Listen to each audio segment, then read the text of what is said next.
Roadhouse is getting a 2024 bar rescue by Doug Liman, but will it be a hit or will it be down for the count? See it or skip it. See it or skip it. See it or skip it. Welcome to a new See It or Skip It, where we're going to be talking first about Roadhouse. This is a 2024 reimagining. I don't necessarily feel good calling this a reboot because there's not a ton of connective tissue here. It's directed by Doug Liman and stars Jake Gyllenhaal, who's an ex-UFC fighter, also by the name Dalton, who's taking a job as a bouncer at the Florida Keys Roadhouse, named, and wait for it, Roadhouse, only to discover that this paradise and this bar is being run by a bunch of angry, violent people, and many, many fights are ensuing inside this bar. So will he be able to crack some skulls together, get people back into shape, and get this bar rescued? Now, if you know Doug Liman's previous work, he's done Edge of Tomorrow, Swingers, Born Identity. This is a director that does action-heavy films and does them very well. And in this, we have a lot of fight sequences, and that's probably the best thing that I can say for this movie. If you're wanting to watch this, don't picture this as the Patrick Swayze film. Barely any, well, there's no throat ripping at all. There's no crazy dialogue that's going to be memorable later on. In fact, the story is pretty unmemorable, to say the least. But the thing that keeps you entertained and going is Jake Gyllenhaal, because he puts everything into this role for Dalton. I really love how he's always there, kind of as a calm sense, a calm presence. Anybody that's coming up against him, they're likely to actually like him by the end of whatever thing he's doing to them, whether he's breaking fingers or arms. He's doing it with a smile, and I found that charisma to be really charming. I love the way that they style these fights. I love the camera work, and I love how each hit, you feel the impact. It really has a lot of weight to each punch. We've got the typical villains that we've seen from the previous Roadhouse. There's a lot of connected tissue as far as like the base part of what that original film was, but everything else really doesn't have a lot to do with that original film. Conor McGregor's in this film. This is his debut film, I believe, and it kind of shows. I wouldn't call him a great actor, but he is a terrific, crazy person. He's pretty one note most of the entire time. He's just giving you a crazy smile, cracking skulls, or saying something that is barely intelligible. But I do think he fits really well, and the fight chemistry between him and Jake Gyllenhaal really work in this. You don't really have to pay close attention to this movie. The story is pretty basic, and if you come back after a couple minutes looking at the screen, you're not going to miss a lot. To me, I feel like there could have been a lot more done with that. There could have been more story. There could have been more depth in these characters.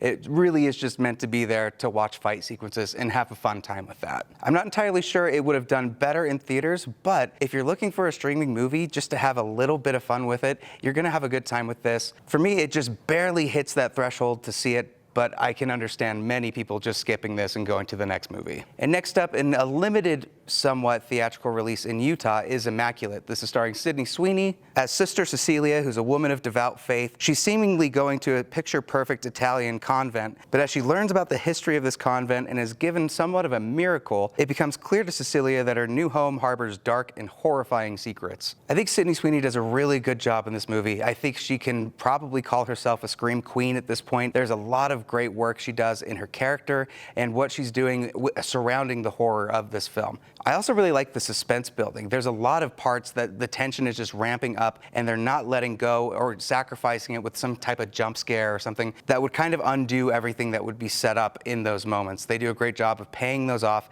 and I think that's probably the strongest point of this movie. If you've seen faith-based horror films like The Exorcist or Rosemary's Baby or even The Pope's Exorcist with Russell Crowe, you know that there's kind of a subgenre to this style that I don't think a lot was pushed forward with Immaculate on. This is a bit of a warning. If you're squeamish to like blood, gore, things like that, this is not going to be the movie for you.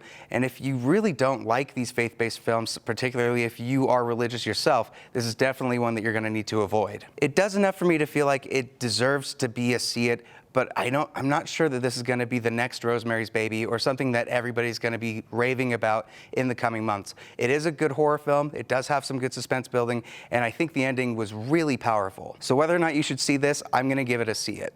And to round out this week, we have Late Night with the Devil. Our host, Jack Delroy, is in Sweeps Week, and he is trying to make a name for himself to maybe boost those ratings and start competing a little more with Johnny Carson. So what does he do? Oh, he brings on an illusionist, he brings on a fortune teller. Oh, and perhaps a demon. And during that broadcast in 1977, true horror emerges as he's trying to figure out exactly what's happening with a possession, maybe his own sanity, and his past that all comes back to haunt him in a 1-hour special. What's great about Late Night with the Devil is how it doesn't take itself too seriously. If you've watched B horror films, this is right up your alley. I particularly loved when it goes more into the comical parts. It's setting up horror for sure, particularly in the third act is when you're going to get most of that. But for the first and second act, you're actually having quite a bit of fun just watching the show if you were a viewer in the audience. David Dastmalchian has been in many films. You've seen him in Oppenheimer, you've seen him in The Dark Knight. He's a character actor that's been very prolific in his work, and I'm excited that he's leading this film. But I really just loved the setting and the uniqueness of them basing this entirely around a broadcast show and how they're able to do that without making it seem boring and like moving to a different set or a different location. They're keeping it right there, and it's engaging throughout the entire thing. It also falls into the problem of telling and not showing your audience.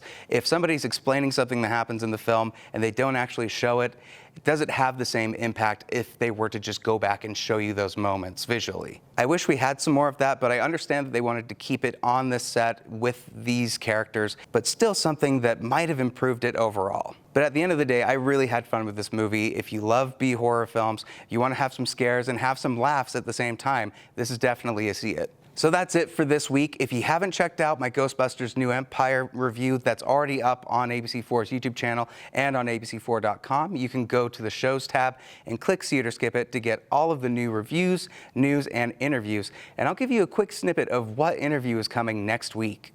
Is there any way I can come and live with you guys? Yes. That'd be pretty awesome. Ooh, Yes. come on Oh down. my gosh, yes. Might be a tight Amazing. fit for you. Yeah, we'll have You to know, make we're a some lot room, but, smaller, I think. I think we can make it work. Thank you again so much as always for watching, and I will see you at the next review. See it or skip it. See it or skip it. See it or skip it.